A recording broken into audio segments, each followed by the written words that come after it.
gamers, welcome to Short Takes number 3.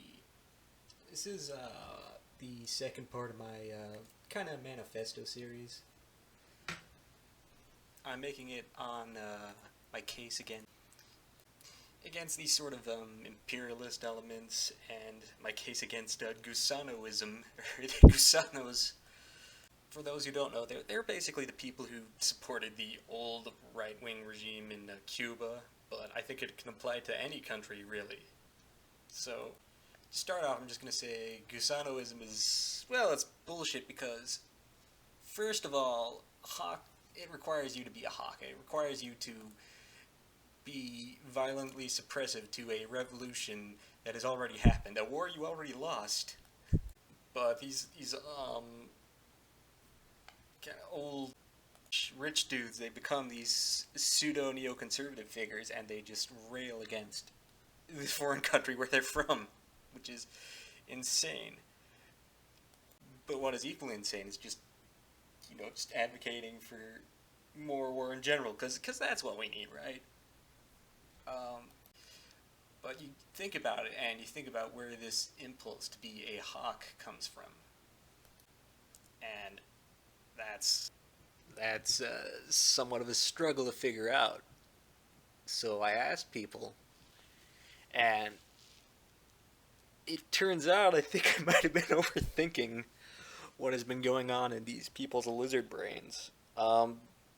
Because, to an extent, the left-wing and right-wing argument of these westernized people is basically the same. It's fucking miniskirts.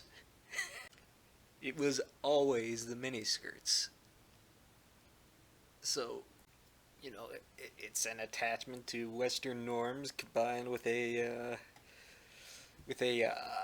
just the mental image of photos of pre-revolutionary Iran and the hatred of Islam. It just becomes miniskirts.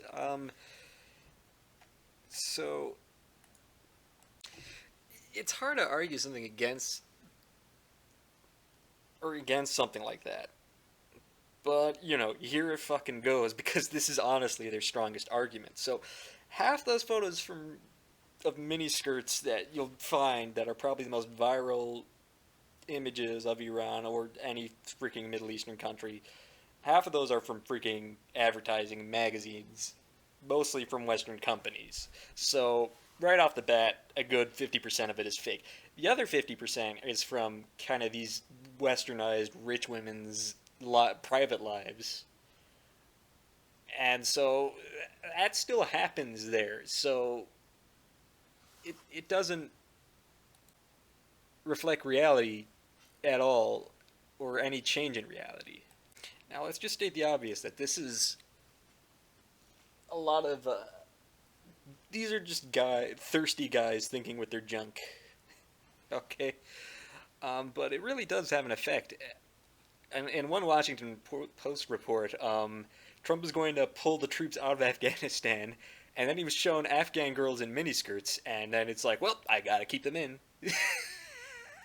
Which is messed up as it is. I could actually see that happening. It's probably a fabrication, but at some point I think it's true.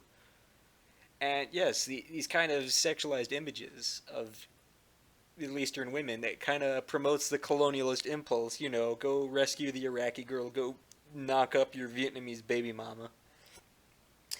But in the historical examples, cultures will actually fight quite hard to preserve their own sexualized norms. You won't realize this if you've been westernized beyond any recognition. But, I bring up the Algerian example, that it was actually the women who brought back female genital mutilation to stick it to the French. And if that's what they were willing to do, then they have a level of skin in this game that the colonists never will.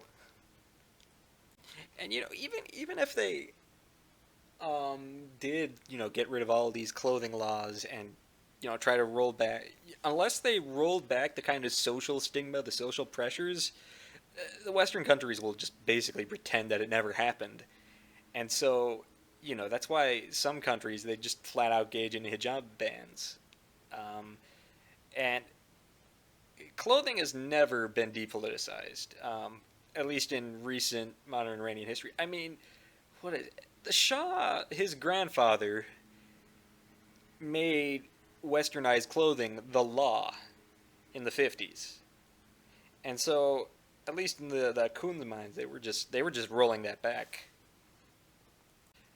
This other thing about I don't know, if I want to get back on the visceral level, like, what kind of guy would parade his own women, his own country's women around half naked in front of the rest of the world to entice people to support his cause? He's pimping them out.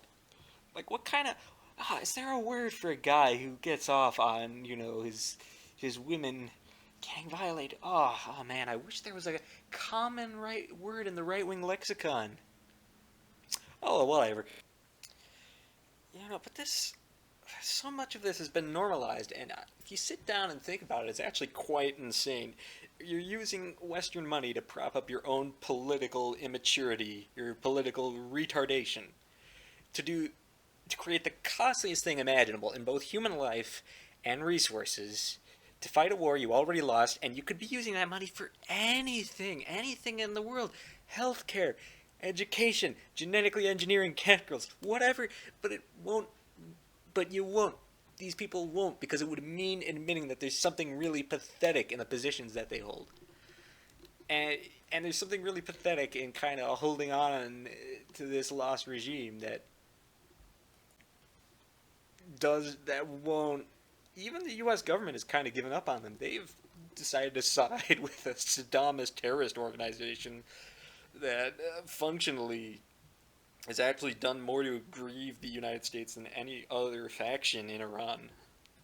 I'm talking about the World Trade Center bombing, siding with Saddam, being a big driving force behind the radicalization of the Iranian Revolution. And I mean, he's the classic example of, how the initially ruthless colonial-backed grandfather just kind of degenerated over the generations. I got this great story from the New Yorker in 2006 by the author's name is Connie Bruck. So, in 2001, the Shah's grandson began to, his son gave speeches around the college campuses and the think tank circuits. February 14th, that's very interesting timing. I'll get into that later. An Iranian expert in the audience recalled he was polished. He seemed as if he would be a nice neighborhood, but he was not a charismatic guy who was going to lead a revolution. It was Valentine's Day, and he began by saying, "In case any of you are planning to take your wives or girlfriends out to dinner, I hope you planned ahead. I made reservations. I tried this morning, and it turns out I'm going to be cooking." I remembered thinking, this guy wants to overthrow the Islamic Republic, and he can't even get dinner reservations. Not even dinner reservations. He's just paraded around by the intelligence agencies, to get money from nostalgic more rubes. But even they know that he's kind of a lost cause. So it really is a dead end. Like, even the people backing him, whose jobs depend on backing him, don't believe in the guy. That's something sad. But that doesn't mean he can't destroy a country. I mean, Ahmed Chalabi, who was the primary driver of, the kind of Iraqi diaspora, spent roughly the same amount of time, like 50 years, trying to get revenge on Saddam, and then going back to take over Iraq, and he basically became a mobster before getting totally owned. This is, again, another story for another time, but just because these people are losers doesn't mean they're dangerous. So when you become a Shahi, this is the caliber of people you're dealing with. You got the incompetent diaspora conmen on one side, and you got the psychotic, lizard-brained American colonialist types on the other. And they'll call it something else, and they'll wrap it in whatever. But when the mask comes off, that's everything about Shaw supporters is fake. You can see it in everything from the Botox leaking out of their pores to their counterfeit Gucci sunglasses. Get this image of success and wealth, but yeah, that's just marketing. That's just him throwing ostentatious parties to distract from the fact that by any objective measure that he's not this great economic success. Yes, he modernized it, but the entire third world was modernizing in this period, and whether he was there or not objectively does not matter. You can see it through any graph of GDP or literacy or whatever you want to call it. People in rural areas didn't recognize that the revolution in Iran actually happened until, these foreign policy things started to affect them, which brings to mind the Shah's just awful foreign policy, in which he was in that failure of an endeavor in Yemen, in which he negotiated contracts with Saddam Hussein because he was helping suppress communism in his own country, and he cut so much. He lost so much territory. Even the Americans were like, yeah, he loses basically every negotiation. And this image is promoted by that TV station Manoto. They're funded by the Saudis, who we hate these backwards Arabs, but you take money from the same goddamn people. You get they're all centered in England. It's an obvious MI6 operation. They share a building with this guy, and okay, I'm jumping around a little bit. Okay, take a deep breath and slow down with me. Okay, so I was talking about the Shah, the reality of the Shah in the past. Now we're talking about the modern manufactured image of it, because remember that it's all marketing. And these people are pros. They're like the best at what they do. The guy the major figure, I believe, behind Manoto is probably related to Sir Martin Sorrell, who's this just ghoulish oligarch. He's one of these high level, like, if there was an Illuminati, he's definitely in it, alright? And, it's all run by they got Saudi money, hedge fund money, probably some dark money, a couple of Epstein things here and there. Obviously they're all, that certain group that even the Shah did not like and has like some sort of blood freaking oath to destroy Iran. Another thing we'll have to discuss later. But yeah, these are hardcore, like, pro-Israeli British gazillionaires who, are probably out of every paranoid libertarian's nightmares. And they're very good at what they do, and by all measures, it's all fake. It's a fake success. It's a fake nationalism.